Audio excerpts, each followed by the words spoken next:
微笑讲客语，咪咪笑讲客家。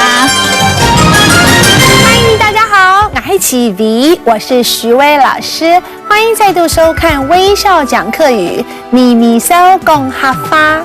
呀哈，我讲客家嘛，你现在会说客家话了吗？小时候呢，我们家的院子里呀，阿梅多多少少都会养一些鸡鸭，鸡就是鸡，鸭就是鸭，所以鸡鸭呢就是所谓的鸡鸭的意思。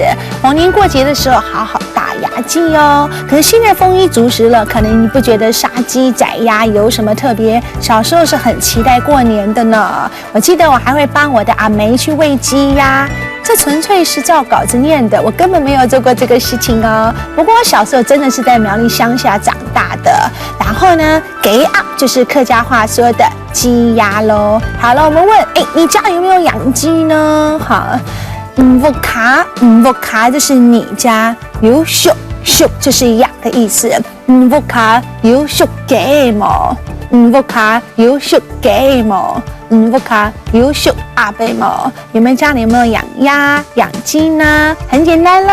好，再来我们常说呀，公鸡呢主要负责的是啼叫哦，母鸡负责的是生蛋蛋哦，所以呢各守本分，相安无事了。哎呀，这我想到一个客家童谣，好可爱呢。小时候也常听爸爸妈妈在讲啊，叫做又好笑又好叫，又好笑又好哭。笑就是笑，所以笑眯眯就是笑眯眯的。好叫就是哭，好，你怎么别叫呢？你为什么在哭呢？所以又好笑又好叫，又好笑又好哭。阿妈就是母鸭的意思。大空 Q， 什么是大空 Q 呢？就是四脚朝天的意思。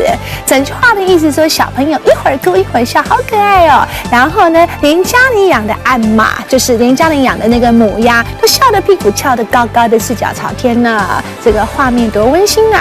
好了，家里养的一些牲畜呢，客家话是这样，母的呢就后面加上一个马这个字，比方说阿马、给马、叫马；公的呢就加个骨，所以阿骨、叫骨，就这么简单喽。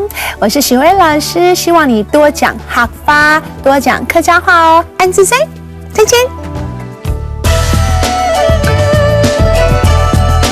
行政院客家委员会策划。